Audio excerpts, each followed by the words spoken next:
নমস্কার, আপনাদের সঙ্গে আমি সৈকত। শুরু করছি আজকের এই সময় অনুষ্ঠান।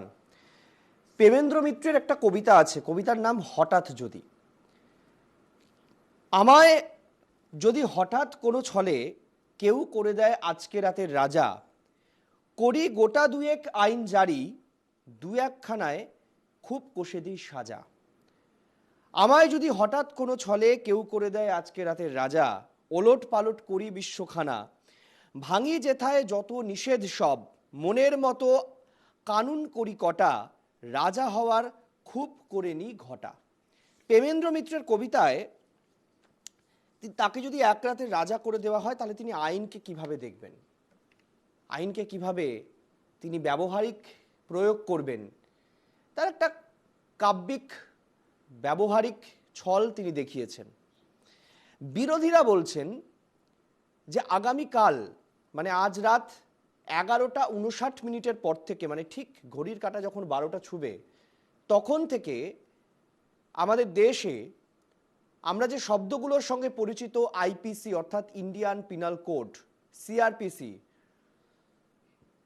এই যে বা ইন্ডিয়ান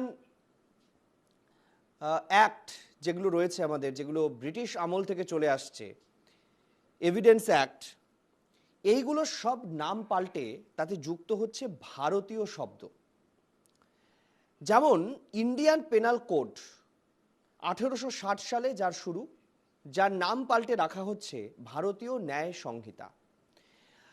1898 সালে যার শুরু ক্রিমিনাল প্রসিডিওর অ্যাক্ট, যাকে আমরা বলি ফৌজদারি দণ্ডবিধি, যার নাম পাল্টে হচ্ছে ভারতীয় নাগরিক সুরক্ষা সংহিতা। 1872 সালে ইন্ডিয়ান এভিডেন্স অ্যাক্ট যার শুরু, তার নাম পাল্টে হচ্ছে ভারতীয় সাক্ষ্য আইন। বিজেপির পক্ষ থেকে দাবি করা হয়েছে যে এইগুলো সবই ব্রিটিশদের এসেন্স, অর্থাৎ ব্রিটিশদের ধারাবাহিকতাকে আমরা নিয়ে চলেছি। ভারতের বা নতুন ভারতের আইডেন্টিটি তৈরি করার জন্য এই নাম পরিবর্তন যথেষ্ট দরকার। এমনকি ভারতবর্ষের এমন কিছু অপরাধ রয়েছে যেগুলোর সঠিক আইনি ব্যাখ্যা ছিল না, সেই আইনি ব্যাখ্যার জন্য এই নতুন যে ভারতীয় ন্যায় সংহিতা, তাতে তার বন্দোবস্ত করা হয়েছে। কিন্তু বিরোধীরা বলছেন যে এটা আসলে রাওলাট আইনের সমান। কি সেই আইন? আপনারা জানেন যে ব্রিটিশ আমলের রাওলাট আইন হচ্ছে যে কোনো ব্যক্তিকে বিনা কারণে তাকে ডেকে এনে থানায় আটকে রাখতে পারত, সেই রকমের ব্যবস্থা শুরু হচ্ছে। এমন কিছু বিষয় এর মধ্যে ঢুকিয়ে দেওয়া হচ্ছে ভারতীয় ন্যায় সংহিতায়, যেখানে পুলিশকে তার যথেচ্ছ ক্ষমতা ব্যবহারের জায়গা করে দেওয়া হচ্ছে। শুধু কি তাই, আরও অভিযোগ রয়েছে। এই সমস্ত বিষয়গুলো নিয়ে আমরা আজকে আলোচনা করব যে আগামীকাল অর্থাৎ আজ রাত 12টার পর থেকে যখন এই আইন চালু হবে দেশ জুড়ে, তখন বিরোধীরা বলছে এই কালা কানুন অবিলম্বে প্রত্যাহার করা উচিত, তারা মানছেন না। এমনকি মমতা বন্দ্যোপাধ্যায় কংগ্রেসের পক্ষ থেকেও কেন্দ্রীয় আইনমন্ত্রী, প্রধানমন্ত্রীর কাছে চিঠি দিয়ে এই আইন প্রত্যাহারের দাবি তোলা হয়েছে। কেন তারা বলছেন? যে এই আইন যখন সংসদে পাশ করানো হয়েছে, তারপর রাষ্ট্রপতির স্বাক্ষরে সেই বিল আইনে পরিণত হয়েছে, সেই সময় সংসদে বিরোধী শূন্য ছিল। 147 জন বিরোধী সাংসদকে সাসপেন্ড করে কার্যত বিরোধী শূন্য সংসদে এই বিল পাশ করা হয়েছে। এই বিল তারা মানছেন না। আমরা এই নিয়ে চলুন আলোচনা করব আজকে আগামী 1 ঘন্টা। আগে প্রতিবেদন আপনাদেরকে দেখাই।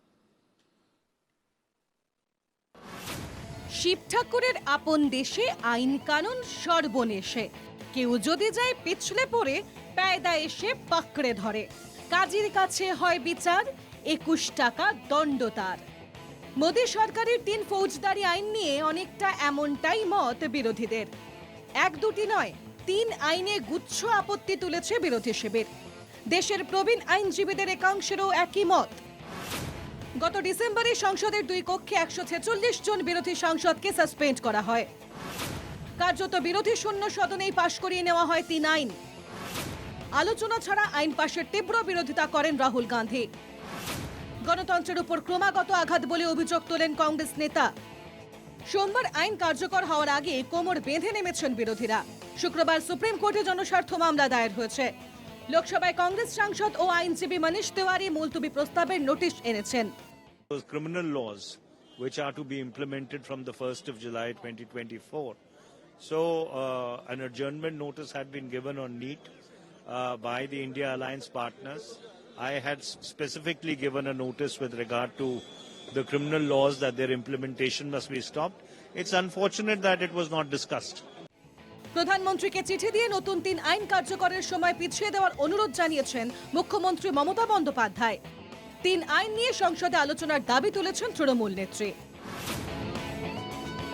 নতুন ৩ আইনকে ব্রিটিশ জামানার রাওলাট আইনের সঙ্গে তুলনা করছেন আইনজ্ঞদের একাংশ। পুলিশের হাতে অপরিসীম ক্ষমতা দেওয়া হয়েছে বলে দাবি। যথেচ্ছ গ্রেপ্তার ও আটকে রাখার ক্ষমতা পাবে পুলিশ তথা রাষ্ট্র। বাতিল হয়ে যাওয়া রাষ্ট্রদ্রোহ আইনও নতুন মোড়কে ফিরিয়ে আনা হচ্ছে। 1870 সালে ভারতীয় দণ্ডবিধিতে রাষ্ট্রদ্রোহ আইন যুক্ত করে ব্রিটিশরা। 1929 সালে এই রাষ্ট্রদ্রোহ আইনকে রেপ অফ দ্য ওয়ার্ল্ড ল বলে আখ্যা করেন গান্ধীজি। সম্প্রতি রাষ্ট্রদ্রোহ আইন স্থগিত করে দেয় সুপ্রিম কোর্ট। মোদী সরকারের ন্যায় সংহিতায় আবার ফিরে এলো সেই কালা কানুন। অভিযোগ, রাষ্ট্রবিরোধিতার কোনো নির্দিষ্ট সংজ্ঞা নেই নয়া আইনে। বিরোধীদের অভিযোগ, ঔপনিবেশিক আইন বাতিলের নামে আদতে আরও সেই দমনমূলক আইনে ফিরিয়ে আনছেন মোদী সারা। 2020 14 সেপ্টেম্বর থেকে কার্যত বিনা বিচারে তিহার জেলে বন্দী জেএনইউ এর ছাত্রনেতা অমর খালিদ। নয়া আইনে বিরুদ্ধ স্বর দমনে এমন আরও ঘটনার আশঙ্কা বিরোধীদের। শুধু কি সরকার বিরোধীরা? অভিযোগ, নতুন আইনে আম জনতার পক্ষে এফআইআর দায়ের করা কঠিন হয়ে যাবে। বিচার প্রক্রিয়া আরও দীর্ঘ হবে বলে অভিযোগ অনেকের। যদিও এই অভিযোগ মানছেন না কেন্দ্রীয় আইন প্রতিমন্ত্রী। बहुत लंबा कंसल्टेशन करके इन 3 कानूनों को लाया गया है। देश की परिस्थितियां के लिए आवश्यक था, टेक्नोलॉजी में इतना डेवलपमेंट हो गया उसके लिए आवश्यक था, और फॉरेंसिक साइंस में इतना डेवलपमेंट हो गया है इसलिए ये आवश्यक था कि अगर ये चेंजेस आ गए तो आने वाले समय में भारत क्रिमिनल जस्टिस सिस्टम का वर्ल्ड लीडर बनेगा। সোমবার থেকে সংসদ উত্তাল হতে চলেছে এই 3 আইন নিয়ে। এখন দেখার, কৃষি আইনের মতো এবারও কি বিরোধী চাপে পিছু হটবেন Narendra Modi?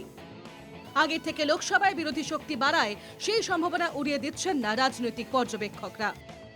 Bureau report, NKTV Bangla.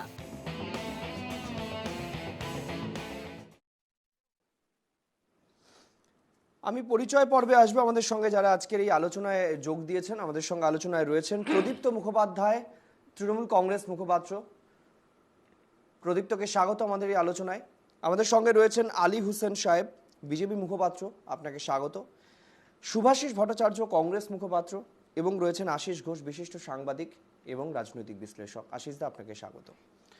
আমি আজকের আলোচনায় প্রথমেই চলে যেতে চাইব শুভাশিস ভট্টাচার্য, কংগ্রেস মুখপাত্রর কাছে।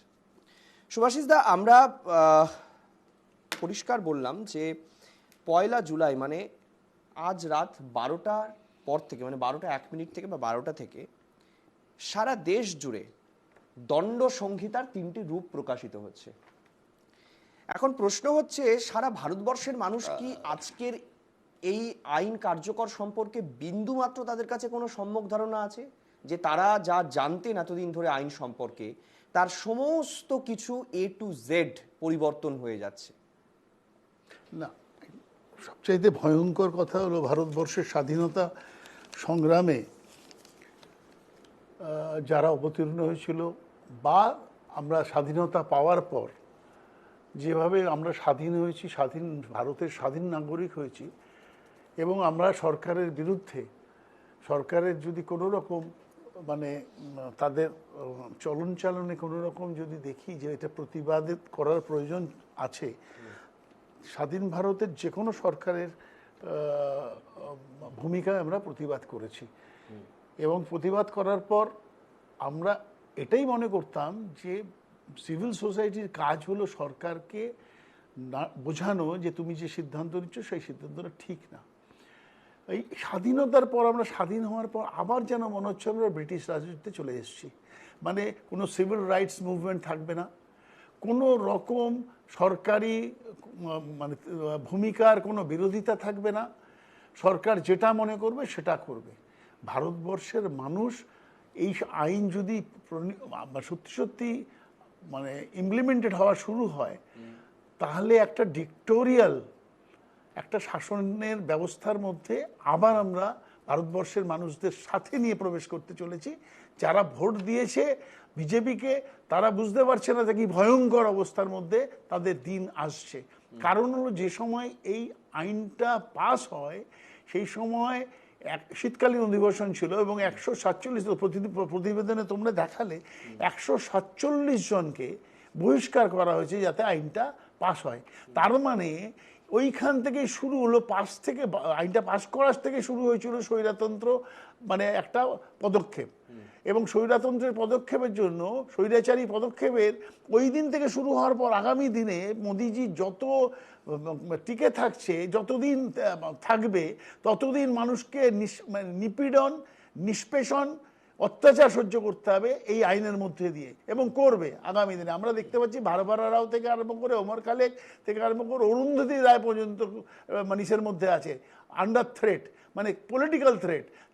যেহেতু আমরা দেখেছি যে সরকারের বিরোধিতা তারা করেছিল, ফলে এইরকম একটা আইনের মধ্যে তারা সিদ্ধান্ত নিয়ে নিচ্ছে। যখন বড় বড় আইনজীবীদের এই ব্যাপারে বসানো উচিত ছিল, যখন কপিল সিব্বাল, মনু সিংভি এবং মুকুল রোহাতগি তখন বিরোধিতা করছে এই আইনের, তখন তাদের কর্ণপাত করেনি। এবং এই আইনটা পাশ করার পর যখন স্ট্যান্ডিং কমিটিতে পাঠানো হলো, তখন ব্রজমোহন যারা যারা বিরোধিতা করেছিল স্ট্যান্ডিং কমিটির মেম্বার, তাদের কথায় কর্ণপাত করেনি এবং সুমোটো সিদ্ধান্ত নিয়ে বলেছিল এই আইন প্রণয়ন হবে।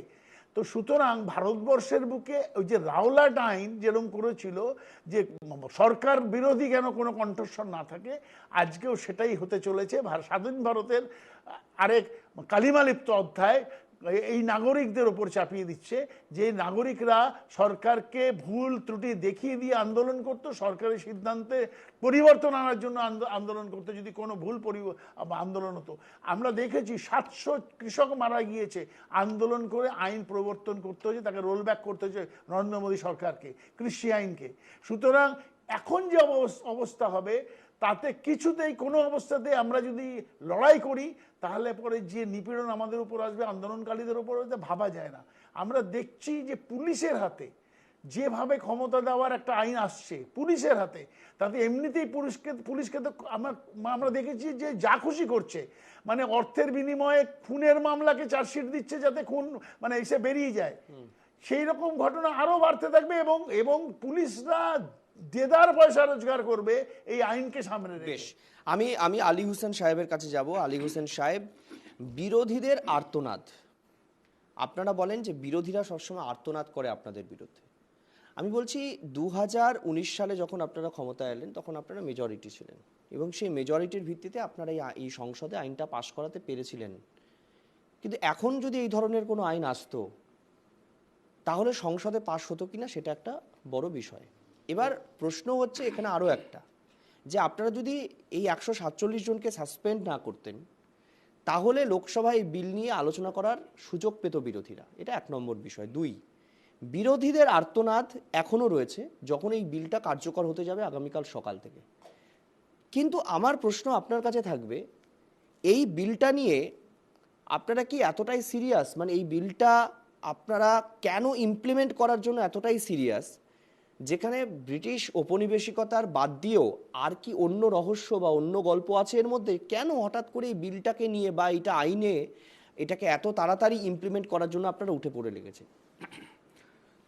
দেখুন, বিরোধীদের বক্তব্য, তারা বিরোধিতা করবে, এটাই স্বাভাবিক। তবে ভারতবর্ষের বিরোধীরা গঠনমূলক বিরোধিতা না করে তারা সম্পূর্ণরূপে ডিস্ট্রাকটিভ বিরোধিতা করেন, সেটা ইতিহাস সাক্ষী রয়েছে। সেটা আমরা দেখতে পাচ্ছি বর্তমান ওদের আন্দোলনের ঢং দেখে। আমি যেটা বলতে যাচ্ছি বা আমাদের যেটা প্রধান বক্তব্য, সেটা হচ্ছে ভারতবর্ষের এই যে কলোনিয়াস আইনগুলো যতদিন ছিল এর আগে, সেই আইনগুলো ইংরেজদের দেওয়া, সে কোথায় 1860 সালের ঘটনা, কোথায় 1873 সালের ঘটনা, 72 সালের আইন।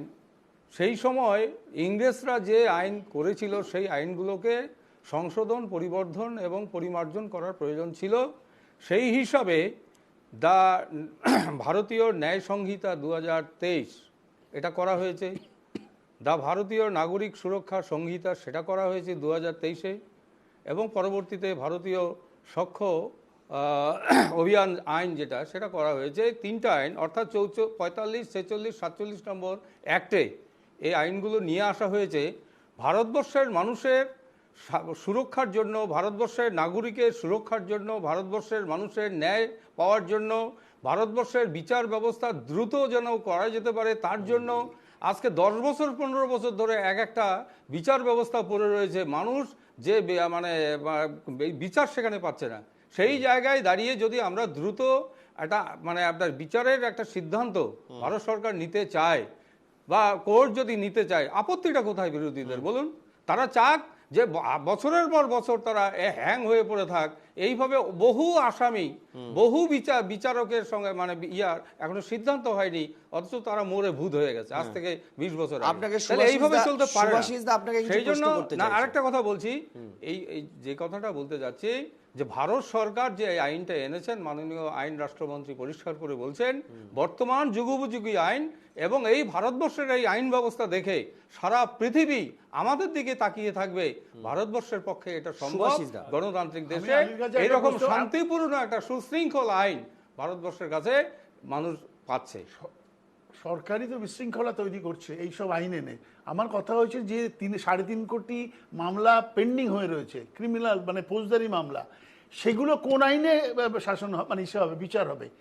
যে 3.5 কোটি মানে ফৌজদারি বিচারাধীন আসামি রয়েছে তাদের কিভাবে বিচার হবে? এই তো এইটা কিন্তু একটা খুব গুরুত্বপূর্ণ, মানে এটা আমার একটা প্রশ্ন আপনি করেছেন, আমি এই প্রশ্নটাই প্রদীপ্তর কাছেই যাবো ভাবছিলাম। প্রদীপ্ত, সেটা হচ্ছে আজকে রাত 11:59 পর্যন্ত যারা অপরাধ করবেন, যদি পুলিশ কোনো কেস হয় বা গ্রেফতার হয় ইত্যাদি, তাদের আইন হবে, তাদের প্রসিডিওর হবে ওই 1960, 1998 এবং 1972 সালের আইন অনুযায়ী।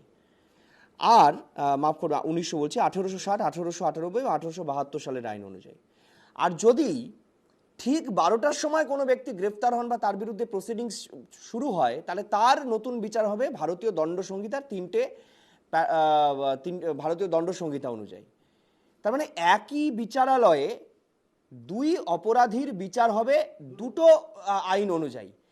মানে এটা তো যেমন বিচার ব্যবস্থার কাছে একটা চ্যালেঞ্জ হয়ে যাবে, আবার এটা পুলিশের কাছে একটা চ্যালেঞ্জ হয়ে যাবে, এমনকি যার বিচার চলছে, যার প্রসিডিংস চলছে, তার কাছেও এটা মানে একটা ভয়ঙ্কর ব্যাপার হয়ে দাঁড়াবে যে একই অপরাধে 1 মিনিটের হেরফেলে এরকম বহু ঘটনা হয়তো দেশ জুড়ে হবে যাদের প্রসিডিংস দুটো আলাদা হবে। একদমই ঠিক বলেছো সৈকত, এবং তোমার জানা আছে নিশ্চয়ই যে আমাদের ভারতের সংবিধানের 368 নম্বর ধারায় পার্লামেন্টের হাতে একটা ক্ষমতা দেওয়া আছে আইন তৈরি করা, আইন সংশোধন করা, আইনের পরিবর্ধন পরিমার্জন যাবতীয় ক্ষমতা পার্লামেন্টের হাতে দেওয়া আছে, এবং সেখানে সংখ্যাগরিষ্ঠের নীতি দেওয়া আছে। যদি সত্যি সত্যি ভারতের গণতন্ত্রকে আলী সাহেবের কথা অনুযায়ী শক্তিশালী করতে হতো, তাহলে সংসদের হাতে যে ক্ষমতাটা দেওয়া আছে সেখানে পরিষ্কারভাবে সকল সাংসদদের যে ভূমিকাটা শুধুমাত্র সাধারণ সংখ্যাগরিষ্ঠতার বদলে অন্যভাবে ভাবা যেতে পারতো কিনা সেটা দেখা উচিত। যদি সত্যি সত্যি ক্রিমিনাল অ্যাক্ট থেকে মানুষকে বাঁচানোর দরকার ছিল, তাহলে মনে করতে হতো যে 1985 সালের যে দলত্যাগ বিরোধী আইন 370 ধারা রাতের অন্ধকারে বাতিল হয়ে যেতে পারে, ডিমনিটাইজেশন রাতের অন্ধকারে হয়ে যেতে পারে। তাহলে 1985 সালের 52তম সংবিধান সংশোধনীর মাধ্যমে দলত্যাগ বিরোধী আইন কেন পাল্টাতে পারলো না 302খানা আসন নেওয়া যারা 400 স্বপ্ন দেখেছিল সেই রাজনৈতিক দল? ফলে স্বাভাবিকভাবেই উদ্দেশ্য এবং বিধেয়ের মধ্যে একটা পার্থক্য আছে। আমার প্রশ্ন হচ্ছে, ভারত কি একটা পুলিশি ব্যবস্থার মধ্যে পৌঁছাতে চলেছে? ভারত কি একটা সার্ভেলিয়েন্স স্টেট হতে চলেছে যেখানে সব সময় নজরদারির মধ্যে থাকতে হবে আমাদেরকে? তুমি একটা তথ্য শুধু দেখো, এই যে নতুন আইনগুলো, 3টে আইন পাল্টে 3টে নতুন আইন হচ্ছে, সেখানে বলছে যে 15 দিনের যে জেল কাস্টডি নেওয়ার ক্ষমতা ছিল পুলিশের, এখন সেটা 60 দিন হয়ে যাবে। ভাবো, জেল হওয়ার আগেই পুলিশ কাস্টডি 60 দিনের হয়ে যাবে। এইটা ডিকলোনাইজেশনের নামে নতুন ভাবে কলোনাইজেশন হচ্ছে। আজকে আলী সাহেব কতটা ভালো আছেন মানসিক ভাবে আমি জানি না।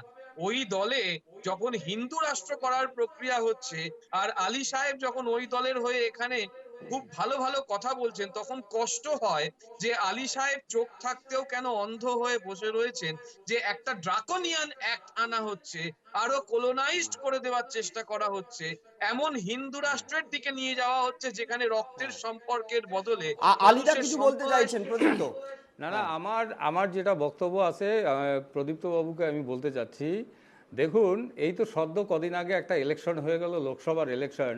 দেখুন কেন্দ্রীয় বাহিনী আমাদের বাংলায় এসছে বা সারা দেশে এসছিল ইলেকশন করবার জন্য। এখানে কি হয়েছে, এখানে রাজ্যের যে পুলিশ তারা তাদেরকে কন্ট্রোল করছে, তাহলে কেন্দ্রীয় সরকারের যারা পুলিশ বা নির্বাচনের যে নির্বাচন আধিকারিকের যারা পুলিশ, আজকে সেনাবাহিনী, আজকে তাদের অবস্থানটা কোথায়? ঠুটু জগন্নাথ হয়ে যাচ্ছিল বহু জায়গায়। তাহলে সেই জায়গায় না, এটা একটা কথার কথা বলছি, আজকে সারা ভারতবর্ষে যদি পুলিশ ব্যবস্থায় যদি একটা বৈপ্লবিক কিছু না আনা যায়, যদি একটা ইউনিফর্মের মতন কিছু জায়গায় এনে না আনা যায়, তাহলে ভারতবর্ষের আগামী দিনে যে পথে ভারতবর্ষ এগিয়ে চলছে, ভারতবর্ষকে আর বাঁচানো যাবে না। সেই জন্য পুলিশ আইন, আপনি যেটা সেই আইনের একটা আধুনিকীকরণ আনা হয়েছে।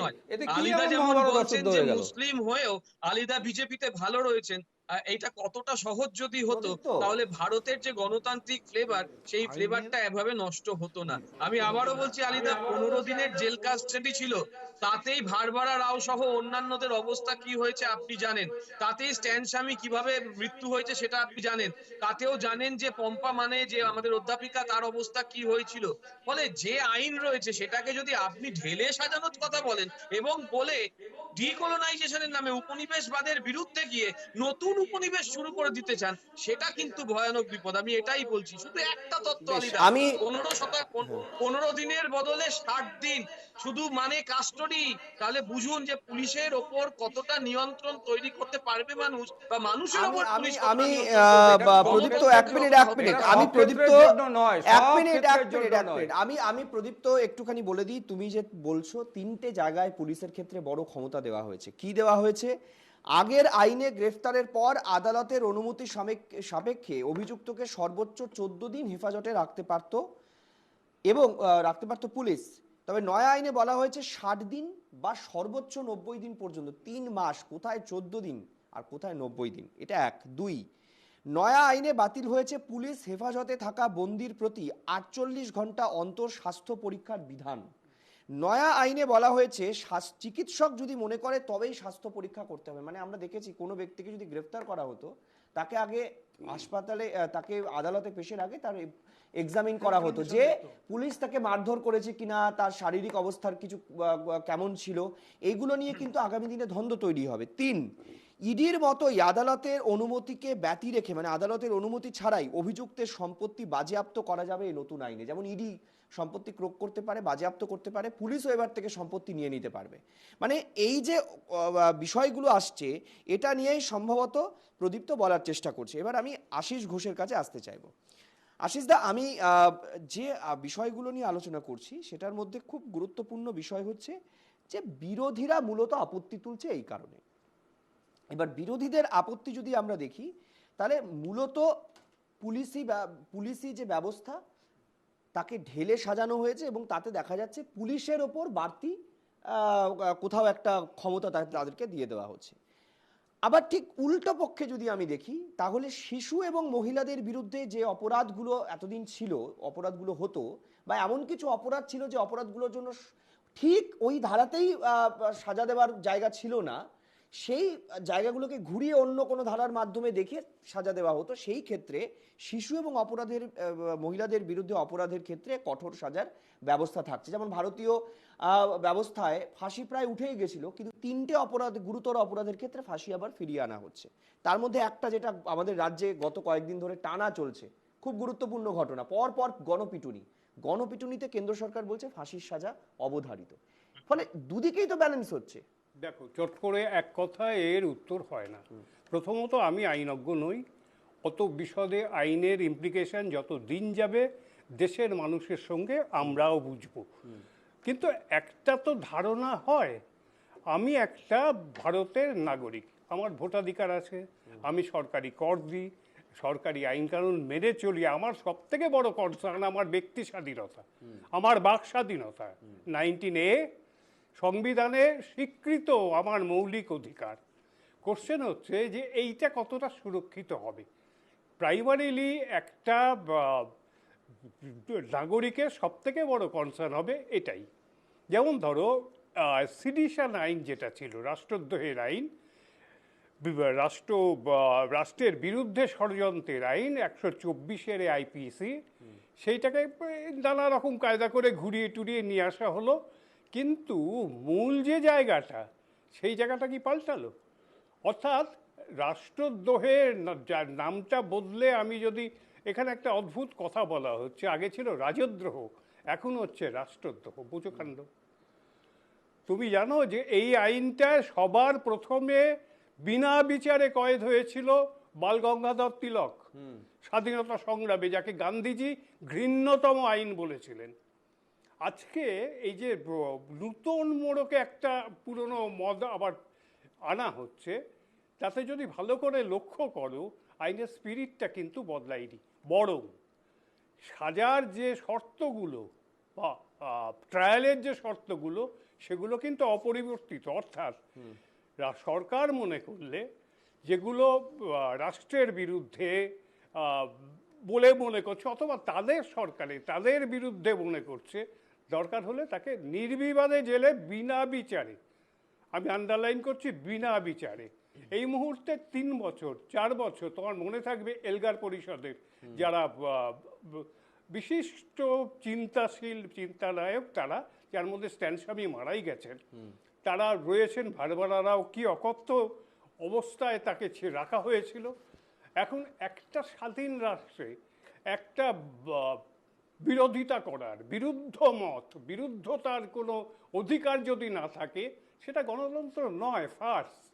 সব থেকে বড় কথা দেখো, যেটা একটা সাধারণ মানুষ হিসাবে আপত্তি করার কথা, যে এত গুরুতর একটা বিষয়, এতগুলো আইন পাল্টাচ্ছে, সেই আইনে মাত্র 3-4 মিনিটের মধ্যে আইন পাস হয়ে গেল।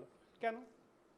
একটা ছিল স্ট্যান্ডিং কমিটি, স্ট্যান্ডিং কমিটিতে বিরোধীদের আপত্তি অগ্রাহ্য হয়েছে। শুধু তাই না, এই যখন সংবিধানটা, এই দ্রুত সংশোধনটা যখন চালু হচ্ছে, সেই সময় তোমার অনেকে আপত্তি করে, বিরোধীরা তো করেইছেন, কোনো রিকনসিডারেশনও জায়গা নেই, ওটা করতেই হবে। আর একটা কথা দেখো, ভারতবর্ষ তো বহু রঙের দেশ, যতই এক রঙে তাকে রাগিয়ে দেওয়ার চেষ্টা হোক, এখানে যে আইনের নামগুলো দেখো, ভারতীয় দণ্ড সংহিতা, এগুলো হিন্দির, সংস্কৃতাইজড হিন্দির। এতে আপত্তি জানিয়েছিল দক্ষিণের রাজ্যগুলো। তাদের কথা হচ্ছে যে দেখো, সংবিধানেই বলা আছে আইনগুলো হবে ইংরাজি নামে, এটা তো আমার কথা নয়। সেটাকে ওই রাষ্ট্রীয় ধর্মীয় কিসব সংহিতা, ন্যায় সংহিতা করে তুমি দক্ষিণের রাজ্যগুলোর যে আপত্তি ছিল সেগুলোকে অস্বীকার করছো, তুমি চাপিয়ে দিচ্ছ। ওদের মতে এটা হচ্ছে হিন্দি চাপিয়ে দেওয়া। সব মিলিয়ে যে অবস্থা দাঁড়িয়ে রয়েছে, আমার মতে এটা হচ্ছে একটা পুরনোই আইন, নানা রকম তার ব্যাখ্যা ট্যাখ্যা ইত্যাদি করা হবে, কিন্তু মূল যে আইনের লক্ষ্য, স্পিরিট যাকে বলে, সেই আইনের স্পিরিট বদলালো কোথায়, কতটুকু? তুমি একটা গণপিটুনিতে একটা মৃত্যুদণ্ড, কি সেক্সুয়াল অফেন্সে একটা মৃত্যুদণ্ড, এটাই কি যথেষ্ট? আমি আবার ঘুরিয়ে ফিরিয়ে বলছি, দেখো, সাধারণ নাগরিকের সব থেকে বড় কনসার্ন হচ্ছে আমার কথা বলার স্বাধীনতা, আমার মত প্রকাশের স্বাধীনতা, এবং বিনা বিচারে আটকের মতন জঘন্য একটা আইন, এই আইন অবিলম্বে, যেটা সুপ্রিম কোর্ট পিটিশন ল তুলে দিয়েছে, সেটাকেই ঘুরিয়ে ফিরিয়ে নানার পদ্ধতিতে সেই জিনিসটাই রাখা হলো। অর্থাৎ আশিস দা, আপনি যেটা বারবার করে বলার চেষ্টা করছেন, যে একজন নাগরিক তিনি যদি সরকারের কোনো নিন্দা করতে চান বা সরকারের কোনো সমালোচনা করতে চান, তাহলে তাকে আগে রাজদ্রোহ আইনে দেওয়া হতো, এখন তার বিরুদ্ধে রাষ্ট্রদ্রোহ আইন দেওয়া হবে। অর্থাৎ এক্ষেত্রে আমার মত প্রকাশের স্বাধীনতা বা সরকারের সমালোচনা করার সুযোগ কমে যাচ্ছে। আর একটা সংযোজন আছে, সেটা হচ্ছে এই যে 124-এর এতে যে ট্রায়ালগুলো আদৌ যেগুলো হয়েছে, তাতে কনভিকশন রেট কত জানো? 3% থেকে 33% ম্যাক্সিমাম। অর্থাৎ বোঝাই যাচ্ছে যে রাষ্ট্র চাইলে যে কোনো ধারায়, যে কোনো অভিযোগ এনে আমাকে তোমাকে জেলে পুরে দিতে পারে। এই 3টে কৃষি আইন কি ছিল? এই 3টে কৃষি আইনের বিরুদ্ধে বিরোধীদের অভিযোগ ছিল যে এতে ঘুর পথে কৃষকদের উৎপাদিত ফসল তার ওপর বেসরকারি বিভিন্ন ফার্মিং কোম্পানির কর্তৃত্ব বজায় হবে।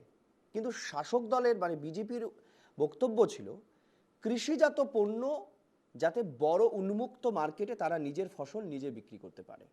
কিন্তু তারপরেও আমরা দেখেছি দেশ জোড়া কৃষি আন্দোলনের ফলে, কৃষকদের আন্দোলনের ফলে সেই ফার্ম ল তাকে উইথড্র করতে হয়েছিল, যেটা নরেন্দ্র মোদীর কাছে তার এই বিপুল ম্যান্ডেট নিয়ে আসার পরেও সংখ্যাগরিষ্ঠ সরকারের কাছে একটা বিরাট বড় ঢোক গেলার বিষয় ছিল। তো বিরোধীরা এখন বলছেন, মমতা বন্দ্যোপাধ্যায় চিঠি দিয়েছেন, কংগ্রেস চিঠি দিয়েছেন, তারা বলছেন যে আমরা যেহেতু ছিলাম না সংসদে, এই বিলটা নতুন করে পাশ করানো হোক, আলোচনা হোক, বিল থাকুক, আলোচনা করুন তারপর। এখন প্রশ্ন হচ্ছে তাহলে কি এই বিষয়টাই কাল যখন সংসদে এটা নিয়ে আলোচনা হবে বা বিরোধীরা তুলবেন শোনা যাচ্ছে, তাহলে এটা কি একই দিকে এগোবে, ফার্ম লয়ের দিকে এগোচ্ছে বা এই মতো পরিস্থিতি তৈরি হবে? দেখুন, দেশে কৃষি ব্যবস্থা আমূল বদলে ফেলার দাবিতে আইন তৈরি করেছিল নরেন্দ্র মোদী সরকার। 3টি আইন যথাক্রমে কৃষকদের উৎপাদিত কৃষি পণ্যে ব্যবসা ও বাণিজ্য সংক্রান্ত আইন, অত্যাবশ্যক পণ্য আইন এবং কৃষি পণ্যের মূল্য নির্ধারণ এবং কৃষক চুক্তি আইন। কেন্দ্রের দাবি ছিল নতুন আইনে ছোট এবং প্রান্তিক কৃষকরা উপকৃত হবেন। দেশের 86% কৃষক বিলের সুবিধা পাবে, চুক্তি চাষের সুবিধা পাবেন কৃষকরা। কৃষকরা পাল্টা দাবি করে কৃষক নয় বড় কর্পোরেট সংস্থা সুবিধা পাবে, চুক্তি চাষে কৃষকদের জমি হারানোর আশঙ্কা থেকে যাবে। 2020 নভেম্বর মাসে দেশ জুড়ে কৃষি আইন বিরোধী বিক্ষোভ শুরু হয়। অতিমারির মধ্যেই রাষ্ট্রের চোখ রাঙানি উপেক্ষা করে দিল্লি অভিযানে নামে পাঞ্জাব ও হরিয়ানার কৃষকরা। দিল্লি সীমান্তে তাদের আটকে দেয় দিল্লি পুলিশ। কৃষকদের লক্ষ্য করে ছোড়া হয় জল কামান, কাঁদানে গ্যাস, কাঁটা বিছিয়ে রুদ্ধ করে দেওয়া হয় রাস্তা। দফায় দফায় আলোচনাতেও কাটেনি জট। সংসদের ভিতরে বাইরে ক্রমেই বিক্ষোভের মুখে পড়তে থাকে মোদী সরকার। এরই মাঝে লখিমপুর খেরিতে কেন্দ্রীয় মন্ত্রী অজয় মিশ্র টেনির ছেলের গাড়িতে চাপা পড়ে মৃত্যু হয় বিদ্রোহী কৃষকের। আন্দোলনের চাপে শেষ পর্যন্ত কৃষি আইন প্রত্যাহার করেন প্রধানমন্ত্রী Narendra Modi. Bureau report, NKTV Bangla.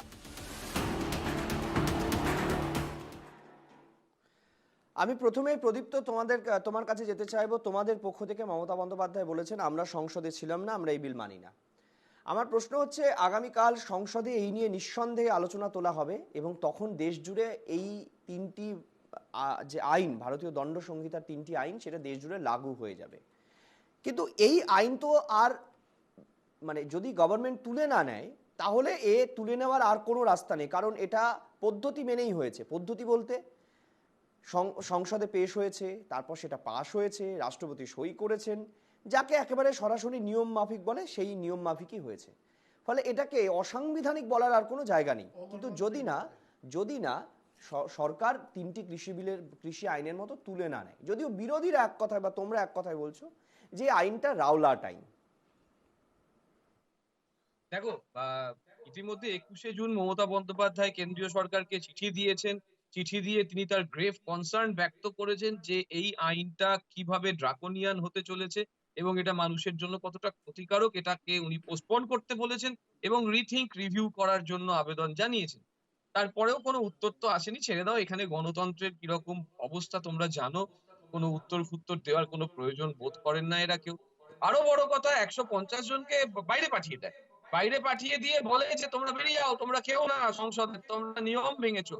তাহলে তো हर घर कुछ कहता है कि इसमें कौन रहता है, हर घर कुछ कहता है कि इसमें कौन रहता है। 150 জনকে আইন পাশের সময় বার করে দিচ্ছে। তখনই তো উদ্দেশ্য বোঝা যাচ্ছে যে এই আইন হয়ে যাওয়ার পরে, যেরকম আশিস দা বললেন যে আমাদের সংবিধানে 19 নম্বর ধারায় মত প্রকাশের যে স্বাধীনতার কথা বলা আছে, জমায়েতের যে অধিকার দেওয়া আছে, যেখানে সেখানে যাওয়ার যে অধিকার দেওয়া আছে, আমাদের যে 6 স্বাধীনতা দেওয়া আছে, সেই 6 স্বাধীনতা সম্পূর্ণভাবে আটকে দেওয়া হচ্ছে। তুমি যে উদাহরণটা দিলে যে স্বাস্থ্যের পরীক্ষা করার কথা, 21 নম্বর ধারা অনুযায়ী জাতীয় জরুরি অবস্থা ব্যতিরেক ছাড়া মানুষের জীবনের অধিকার সবার আগে। এখানে তো এই ভয়টা পেতে হচ্ছে যে জীবনের অধিকারটাও থাকবে না, যেমন স্ট্যান স্বামীর ক্ষেত্রে হয়েছিল। ফলে এই ভয়গুলো সচেতন মানুষ নিশ্চয়ই বুঝবে এবং বুঝে সচেতন মানুষ নিশ্চয়ই এর প্রতিবাদ করবে। দেখো, ভারত একটা বৃহত্তম দেশ, 2টো ক্রাচ নিয়ে একটা সরকার চলছে। একটা ক্রাচও যদি সচেতন হয়ে বলে যে আমি তোমার সঙ্গে যাব না, আমি মানুষের হয়ে সাহায্য করব, তখন কিন্তু খুব বিপদ। একটা ক্রাচ সরে গেলেই কিন্তু এই সরকার বলবে না না না এই আইন আর রাখা যাবে না। ফলে মানুষের জন্য আবারও আমি আলিদাকে অনুরোধ করব, আলিদা আপনি একজন সচেতন মানুষ হিসেবে আপনার নেতৃত্বকে বোঝান যে আইন আনুন, কোনো অসুবিধা নেই, কিন্তু যে যে সমস্যাগুলো আছে, যে সমস্যাগুলো জনসমাজ থেকে উঠে আসছে, যেমন এই স্বাস্থ্য পরীক্ষার কথা, বিনা বিচারে আটকের কথা, এইগুলোকে একটু বলুন যেন সচেতনভাবে যুক্তিপূর্ণভাবে রিথিঙ্ক করা হয়, রিভিউ করা হয়। যেমন আজকে এনটিএ নিয়ে আপনারা নতুন নতুন কমিটি করছেন, বিশিষ্ট বিশিষ্ট লোক দিচ্ছেন, তেমনি বিশিষ্ট আইনজীবীদের ডাকুন, ডেকে মানে যাদের কোনো রাজনৈতিক পরিচয় নেই, যে আরএসএস এর সভা থেকে আসছে বা এখানে ঢেরে ইঁদুর ধরতে গিয়ে পরবর্তীকালে বিজেপিতে এমপি পদপ্রার্থী হয়ে এমপি হচ্ছে, এরকম আইনজীবী বা এরকম বিচারপতিদের কথা বলছি না, যারা নিরপেক্ষ বিচারপতি হয়ে কাজ করছেন, তাদেরকে ডেকে আরেকবার প্লিজ রিভিউ করান, প্লিজ রিথিঙ্ক করান। আচ্ছা, আমি আমি সুভাষিস দা আপনার কাছে জানতে চাইবো, ধরুন আমি একজন ক্লাস 11-এর স্টুডেন্ট, বা আমি ক্লাস 9-এ পড়ছি, হঠাৎ করে আমার কাছে সিলেবাস চেঞ্জ হয়ে গেল। কিন্তু সিলেবাস চেঞ্জের ক্ষেত্রে যেটা হয় পড়ুয়াদের ক্ষেত্রে বা টিচারদের ক্ষেত্রে, দুজনের কাছে কিন্তু একটা হোঁচট খাওয়ার বিষয় থাকে। কিন্তু পরীক্ষা যদি সামনে হয় তাহলে তো ভয়ঙ্কর। মানে আমি বলছি, যারা আইনজীবী দীর্ঘদিন ধরে আইন ব্যবসার সঙ্গে যুক্ত বা আইন পেশার সঙ্গে যুক্ত, সেক্ষেত্রে তাদের কাছে একটা ভয়ঙ্কর প্রবণতা, মানে আগামীকাল থেকে ল্যাজে গোবরে পরিস্থিতি হওয়ার একটা প্রবণতা তৈরি হবে। কারণ আমি যেটা খবর পাচ্ছি এখনো পর্যন্ত, যে একটা প্রশিক্ষণ দেওয়া হয়েছে, বিচারপতি বিচারকদের একটা প্রশিক্ষণ দেওয়া হয়েছে, আইনজীবীদেরও এ বিষয়ে অবগত করা হয়েছে, কিন্তু অভিযোগ উঠছে সেই প্রশিক্ষণ যথেষ্ট হয়নি। দায় সারা প্রশিক্ষণ দেওয়া হয়েছিল, কারণ তখন দেশ জুড়ে ভোট চলছিল, সেই ভোটের কারণে প্রশাসনিক কর্তারা ব্যস্ত ছিলেন, সেই কারণে প্রশিক্ষণ প্রপারলি হয়নি। অথচ প্রশিক্ষণ প্রপারলি না করে নেমে যাওয়া হচ্ছে একটা আইন ইমপ্লিমেন্টেশন করতে দেশ জুড়ে, ঠিক জিএসটির সময় যে অভিযোগ আপনারা করেছিলেন। না না, জিএসটি বলে না, এই যে অগ্নিবীর থেকে আরম্ভ করে যেসব সিদ্ধান্ত নিয়েছে, একটা সিদ্ধান্ত ফলপ্রসূ হয়নি এবং একটা সিদ্ধান্ত মানুষের মনে দাগ কাটেনি, বরঞ্চ সবাই বিরোধিতা করেছে। আর দুটো কথা আছে, সেটা হলো অসাংবিধানিক অগণতান্ত্রিক। তোমার চোখে যেটা অসাংবিধানিক লাগছে বা অগণতান্ত্রিক লাগছে, সেটা সার্বিকভাবে অন্যের চোখেও লাগবে। মোদীজি বা অমিত শাহের চোখে না পড়তে পারে। ধরে নাও এই যে অগণতান্ত্রিকভাবে আইনটা পাস করিয়েছে, এইরকম 59টা আইন পাস করিয়েছে বিরোধীদের না থাকাকালীন এবং কোনো বিতর্ক না করে। মানে যেটা স্বাভাবিক চোখে দেখে মনে হচ্ছে অসাংবিধানিক নয়, কিন্তু আপনাদের চোখে সেটা অগণতান্ত্রিক। গণতান্ত্রিক অসাংবিধানিক কারণ হলো, আমি বলি, সেটা হলো মোদী সরকার 59টা বিল পাস করিয়েছে যেখানে বিতর্কের কোনো জায়গা রাখেনি, যেখানে বিতর্ক করাটাই হলো বাঞ্ছনীয়, কারণ তার থেকে ভালো মন্দ উঠে আসে। ভারতবর্ষের আইনসভা, হ্যাঁ, ভারতবর্ষের বুকে এইরকম ঘটনা ঘটেনি, যে এমন ঘটনা আগেও ঘটেনি যে বিরোধীদের কথা না শুনে আইন পাস করেছে। এমনকি সংসদের রীতি রেওয়াজ মেনে 0 আওয়ার পর্যন্ত তুলে দেওয়া হয়েছে। এবং শুধু তাই নয়, এবং কালকে এই আইনটাই যদি 147 জনকে বার না করে দিয়ে শুনতো গভর্নমেন্ট, অসুবিধা কি ছিল? আর সেকেন্ড, ওইখান থেকেই তো প্রমাণ হয়ে গেছে যে তারা যা মনে করে রেখেছে সেটা করবে। সুতরাং এটা গণতন্ত্র। এই কনসেপ্ট থেকে আপনারা রাওলাট আইন বলছেন। রাওলাট আইন অ্যাবসলিউটলি তাই, রাওলাট এইভাবেই করেছিল, স্বাধীন ভারতবর্ষের রাওলাট আইন। একদম সেইটা হয়েছিল, রাওলাট আইন হয়েছিল। রাওলাট নিজে একজন বিচারক ছিলেন, তার মিশেতে এই আইনটা হয়েছিল। কিন্তু এখানে বিচারকদের এসে না, এখানে বিচারক হলো মোদিজি এবং অমিত শাহ। এখানে যেহেতু রাজনৈতিক বশ্যতা স্বীকার করাবে অপোনেন্টদের, সেই কারণে এবং ভয়ের একটা স্কেয়ারিং ওয়েপন এটা তৈরি করা হয়েছে। কিন্তু এবার তো আপনারা শক্তিশালী বিরোধী হয়েও আপনারা কিছু করতে পারবেন না, এই কারণে মানে অফিসিয়ালি কিছু করতে পারবেন না অনুরোধ ছাড়া, যেহেতু এটা আগের সংসদে 17তম সংসদে এই বিল পাস হয়েছে। না, এটা হয় না, সেটা নয়। এটা বিল যে কোনো সময় বিরোধিতা করা যেতে পারে, কিন্তু ঘটনা যেটা হলো সবচেয়ে, এটা তো আর বিল নেই, এটার বিল নেই, এটা এখন আইন হয়ে গেছে, এটা এখন ল। কৃষি বিলের মতন যদি লড়াই করি, তাহলে আমাদের ভয় হলো 1 জুনের পর থেকে আমাদের উপর কিরকম সরকার। এইটাই আমি আপনার কাছ থেকে এই কথাটাই শুনতে চাইছিলাম। আমি এটা একটুখানি আগে জেনে নি আমি এইটাই তো আলিদা আমি জানতে চাইছিলাম, যে এইটা নিয়ম অনুযায়ী আর কিছু করা যাবে না। কেন করা যাবে না? 17তম লোকসভায় একেবারে আইন মোতাবেক হয়েছে। কারণ আমি যদি বলি যে অগণতান্ত্রিকভাবে বিরোধীদেরকে বের করে দেওয়া হয়েছে, তখন সেটা স্পিকারের জুরিডিকশন, এটা কোনো ভারতের আইন ব্যবস্থা এটা নিয়ে আলোচনা করতে পারে না, এমনকি আমিও আলোচনা করতে পারি না, কারণ এটা সম্পূর্ণ স্পিকারের জুরিডিকশন, যে স্পিকার কতজনকে বের করবেন কতজনকে রাখবেন, এটা কোনো ভারতবর্ষের বিচার ব্যবস্থা এটা মানে বিচারের বিষয় নয়, ফলে এটা নিয়ে আর প্রশ্ন করা যাবে না। এই অবস্থায় দাঁড়িয়ে আজকে যখন এই আইনটা কালকে যখন লাগু হবে, আজ রাত থেকে 12টার পর থেকে, তখন এটা নিয়ে যদি বিরোধীরা দেখা যাচ্ছে যে প্রতিবাদ করছেন, আন্দোলন করছেন, তখন আপনারা এই আইনেই বলে, এই আইনের বলে, এই নতুন আইনের বলে, যাকে রাওলাট আইন বলছে বিরোধীরা, আপনারা বিনা বিচারে সবাইকে গ্রেফতার করবেন, যা ইচ্ছা তাই করবেন।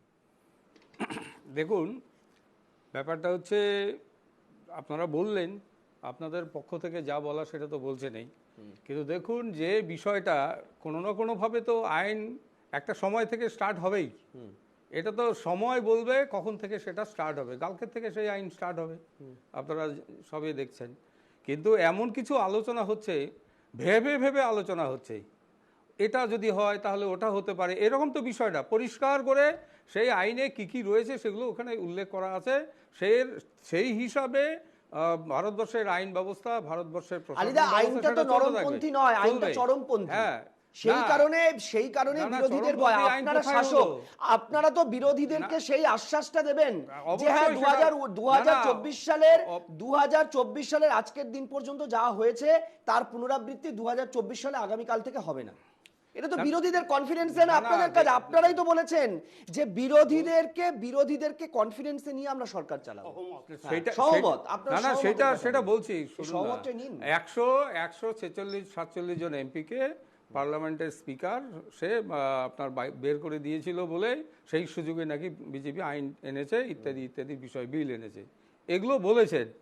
আনপার্লামেন্টারি কথা বলবেন আপনারা পার্লামেন্টে দাঁড়িয়ে, আর সেই জায়গায় দাঁড়িয়ে স্পিকার আপনাকে বারবার বলবে থাকুন থাকুন থাকুন, আপনারা থাকুন।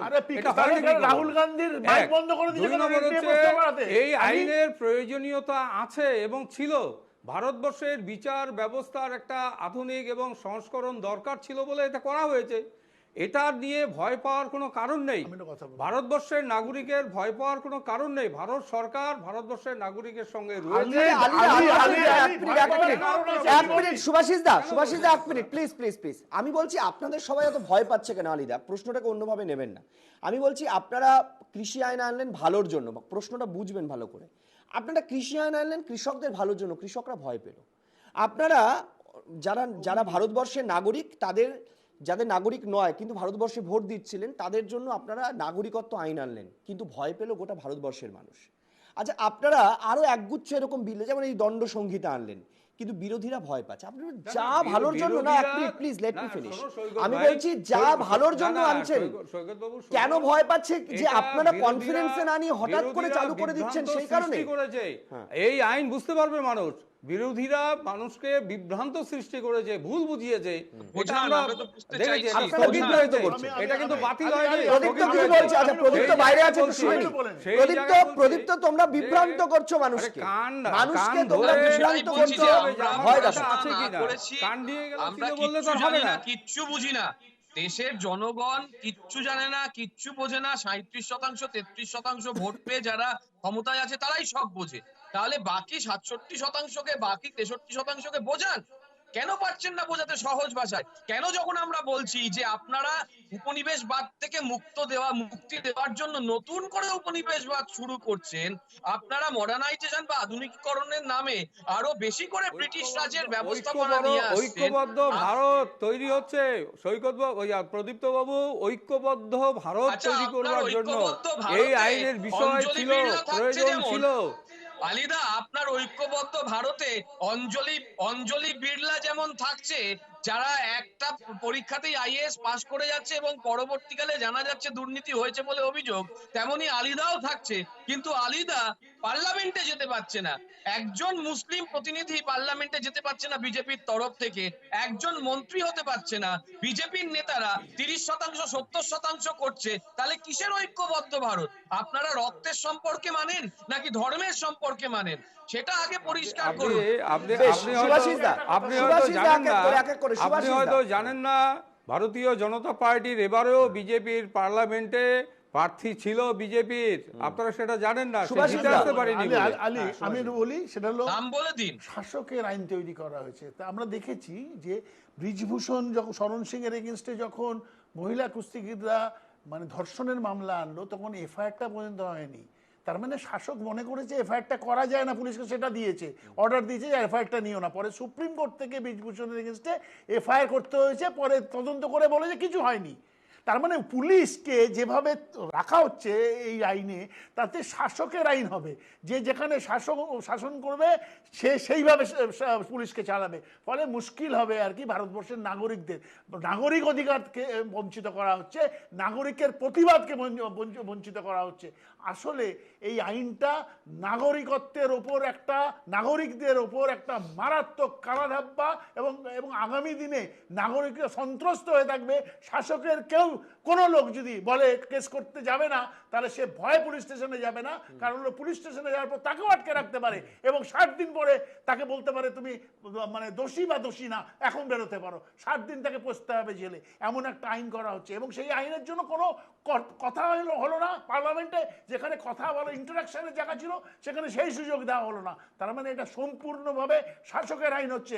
আগামী দিনে এটাও বুঝতে পারছি, যখন আমাদের প্রতিবাদ চলবে পার্লামেন্টে, ঠিক নিটের বক্তৃতা দেওয়ার সময় রাহুল গান্ধী যেভাবে মাইক বন্ধ করে দেওয়া হয়েছিল, আগামী দিনে এইভাবেই খর্ব করা হবে নাগরিক অধিকার এবং পার্লামেন্টারিয়ানদের অধিকার। বেশ, বাবু, আমি যেটা বলতে যাচ্ছি যে এই আইনটা করার আগে কিন্তু মানুষের কাছে সার্ভে করে স্যাম্পল নিয়ে মানুষের মতামত নিয়ে বিভিন্ন জায়গায় করা হয়েছে।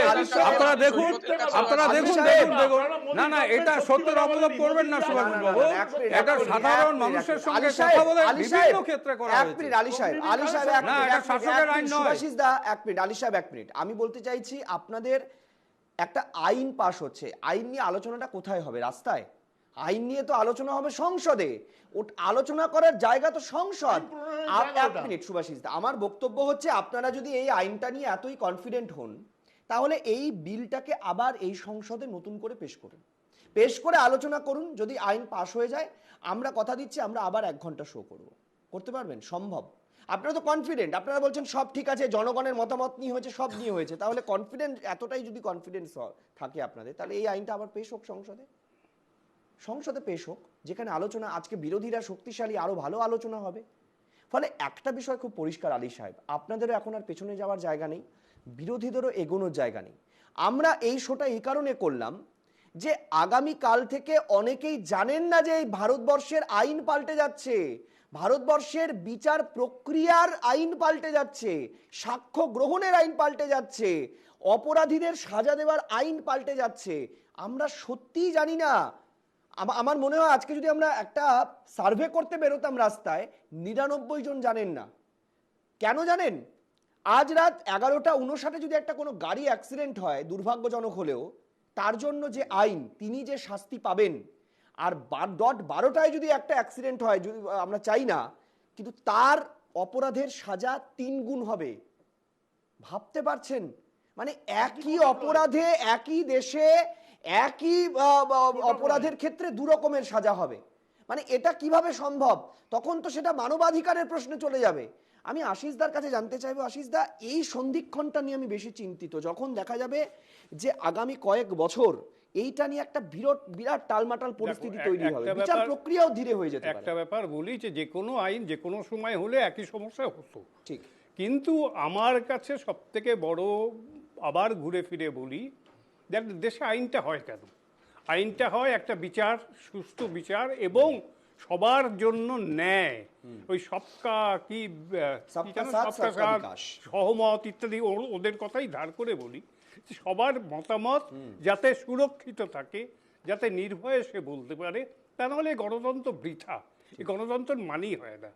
সব থেকে বড় কথা যে আইন যেগুলো রয়েছে সেটার উপর লোকের ভরসা থাকবে, আস্থা থাকবে।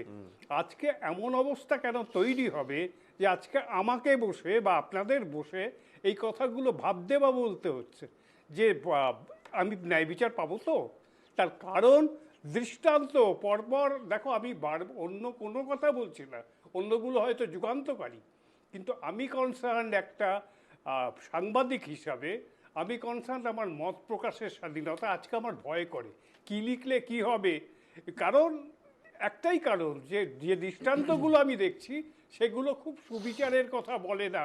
বিনা বিচারে যে কোনো আইনে ওই কাপ্পানের মতন 4 বছর জেলে ফেলে রেখে আচ্ছা দিতে আরেকটা জিনিস এখানে আমি পয়েন্ট আউট করতে চাইবো, আমরা যদি দেখি যে ছিল সবকটা Indian penal code, Indian procedure act, Indian evidence act. এই ইন্ডিয়া নামটা যবে থেকে বিরোধীরা ব্যবহার করতে শুরু করেছেন তবে থেকে সমস্ত জায়গায় আমরা দেখেছি রাষ্ট্রপতির অনুমতির মানে যেগুলো আমন্ত্রণ পত্র গিয়েছিল সে আমন্ত্রণ পত্র থেকে ভারতীয় শব্দ ব্যবহার করা শুরু হয়েছিল এবং যতগুলো এক্ষেত্রে নাম দেওয়া হয়েছে ভারতীয় ন্যায় সংহিতা, ভারতীয় নাগরিক সুরক্ষা সংহিতা, ভারতীয় সাক্ষ্য আইন, কোথাও কি এই ইন্ডিয়ান শব্দটা বা ইন্ডিয়া শব্দটাকে মুছে ফেলার এটাকে আরেকটু প্রক্রিয়াটা? বড় করে ভাবো না, এটা হচ্ছে হিন্দি ইম্পোজিশন, অর্থাৎ যে ভাষা হিন্দি, হিন্দুস্তানের কথা বলে যে দল, তাদের সরকার হিন্দিকে চাপাচ্ছে। এটাই তো অর্ধেক ভারতের এই প্রশ্নটাই। দক্ষিণের রাজ্যগুলো তো এই কথাই বলছে যে সংস্কৃতাইজড যে হিন্দি, এটা আমাদের উপর চাপিয়ে দেওয়া হচ্ছে। আমরা বলি না, আমরা বুঝি না। আমি আশিস বাবুর সাথে সহমত এই জায়গাটায়। কারণ হলো যে সময় পার্লামেন্টে সারা ভারতবর্ষে হিন্দু চালু করার কথা, হিন্দিকে রাষ্ট্রভাষা করার কথা বলা হয়েছিল, তখন এই সাউথ ইন্ডিয়ার যে রাজ্যগুলো তারা বিরোধিতা করেছিল যে ভারতবর্ষে কজন মানুষ হিন্দি বলে। তাই সেই বিতর্কে একটা বিশাল বিতর্ক ছিল এবং তাদের কনভিন্সড হয়েছিল সেই সময়কার শাসক, বলে যে না সত্যি সত্যি তো হিন্দি বলার জায়গা তো 3টে জায়গা, 3-4টে জায়গা, আর সারা ভারতবর্ষে তাদের রিজিওনাল ল্যাঙ্গুয়েজ বলে। ফলে হিন্দি চাপানোর একটা কৌশল। আর দ্বিতীয় কথা হলো ঔপনিবেশিকতা যদি শেষ করতে হয় তাহলে দিল্লির থেকে শুরু করুক না, যত mushrooming growth of English medium school আছে সেগুলোকে বন্ধ করা শুরু করুক সারা ভারতবর্ষে। এবং শুধু তাই নয়, যেখানে যেখানে ইংরেজির ব্যবহার আছে সমস্ত এগুলো। সুভাষিস বাবু, আপনার চিন্তার কিছু কারণ নেই। এবার টোল হবে, এবার সেখানে ব্রহ্মচর্য পালন হবে, এগুলো আসছে, ইংরেজি উঠে যাবে সেখানে। আমি বলছি এত টিপ্পণীর কোনো বিষয় নেই। আজকে কর্ণাটকে বিজেপি, আজকে অন্ধ্রপ্রদেশে বিজেপি, উড়িষ্যাতে বিজেপি, ছত্তিশগড়ে বিজেপি, মধ্যপ্রদেশে বিজেপি, অর্থাৎ এই যে দক্ষিণ ভারতের এবং উত্তর ভারত সংলগ্ন সবগুলো বিজেপি পেয়েছে, দক্ষিণ ভারতের আর বাকিটা কোথায় রইলো? বেশ, আমি আলোচনা অন্যদিকে চলে যাচ্ছি। আমি শুধু একটা কথাই বলবো, মনে রাখতে হবে 36% সংহিতা যেটা আজ রাত 12টার পর থেকে শুরু হচ্ছে, এই দণ্ড সংহিতায় অর্থাৎ ভারতীয় ন্যায় সংহিতা, তাতে কি ভারতবর্ষের মানুষ ন্যায় পাবেন? আমরা ন্যায় পাবেন এই আশা রেখেই আজকের অনুষ্ঠান শেষ করছি। তবে পরিস্থিতি বলে দেবে যে ভারতীয় দণ্ড সংহিতার 3 আইন, এটি কি ভারতবর্ষের আইন ব্যবস্থাকে ফাস্টেস্ট করার জন্য নাকি ভারতবর্ষকে আরো অনেকটা পিছিয়ে দিল, সেটা আগামী দিন সময় বলবে। আজকের অনুষ্ঠান এখানেই শেষ করছি। নমস্কার।